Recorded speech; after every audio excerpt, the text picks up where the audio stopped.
And welcome back. So, Lamar, as I said in the tease, Nixon was up to his eyeballs in the mafia. The mafia kills Kennedy. What does Nixon do in '63 after that? Well, Nixon, by the way, was in Dallas, but he wasn't at the secret meeting that you may have seen in the Oliver Stone Nixon movie, or having a secret meeting with a rich Dallas oil man and J. Edgar Hoover. No, Nixon was out partying with Joan Crawford, the Hollywood star, until the early hours of the morning, as was widely reported in both Dallas newspapers. Wasn't she later murdered to shut her up about the mob? No, you're thinking of Dorothy Kilgallen. Oh, you're right. I'm sorry. Thank you. Okay. America's leading female investigative reporter, who, after she privately had the only private interview with Jack Ruby, and she was looking into Ruby's connections to New Orleans, she winds up dead. I'll leave that alone. But let's get back to Nixon and Bernard Barker. So you're right. Bernard Barker was one of E. Howard Hunt's Watergate burglars. But Barker is a very interesting character. So here you have a guy who is a Cuban exile. He's an official CIA agent. I mean, he drew a monthly salary in 1960, in 1963 and after, and yet he was really working, as Harry Williams eventually found out, told me, and I was able to confirm, for Santo Trafficante. Yeah, I remember, and correct me, I mean, maybe this is a false memory or something, but I remember Harry Williams telling us that Bernard Barker was a killer, a professional killer. Oh, yeah, he did. Well, Yeah. and again, there's confirmation for that. Many of your listeners, or some of your listeners, will have heard stories about a fake CIA agent. And this is in the Warren volumes, not in the report, but in the supporting 26 volumes, where there was a so-called Secret Service agent on the Grassy Knoll that law enforcement encountered and who said everything's under control up here. Now, there were no Secret Service agents on the ground in Dealey Plaza. They were all with the motorcade.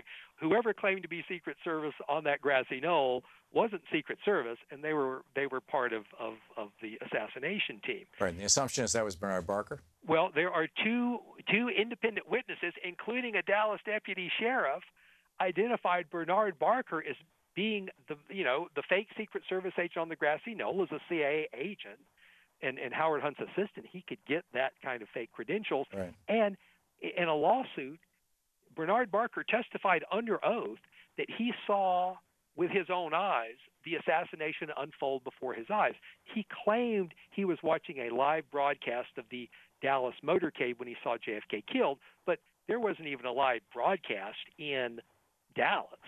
Right. Nobody saw JFK die on live television. If Bernard Barker saw JFK's head getting blown off, that's because he was on the Grassy Knoll. But now here's the problem. Bernard Barker, he was interviewed by one of the big congressional investigations, the House Select Committee on Assassinations in 1979. According to the National Archives website, his interview is still classified top secret today and does not appear on the list of files to be released this fall.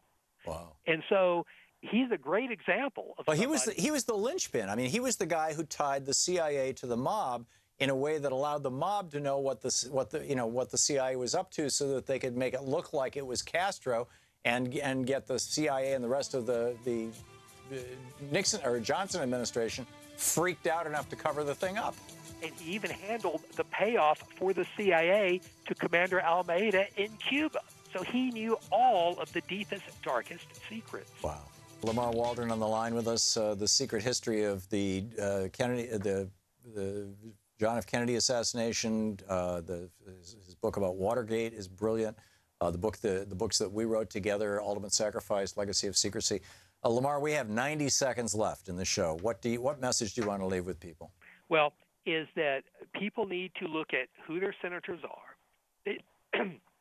They need to contact their own senators, excuse me, and look at the senators on the Senate Judiciary Committee and try to get them to bring up these points in the confirmation hearings for the new FBI director that Donald Trump is going to appoint in the coming weeks. This is our last chance. Like I say, the most important files will not be released this fall, and they're not even on the list. Does the FBI director have that kind of discretion? Well, the president does. And again, there is a law that requires these files to be released. All the FBI director has to do is to obey the law. Yeah, Bill Clinton signed that law, didn't he? he signed the law. Congress passed it unanimously. I think one thing I'm going to try to do, Tom, is to do an article about what we've talked about today. If people in a few days, give me a few days, will go to the website, The Hidden History of the JFK Assassination.com, I'll try to have a link to that article, and I'll try to get very specific about who on the Senate Judiciary Committee we need to try to influence to bring this up, because there's a Republican chair, Democratic ranking member.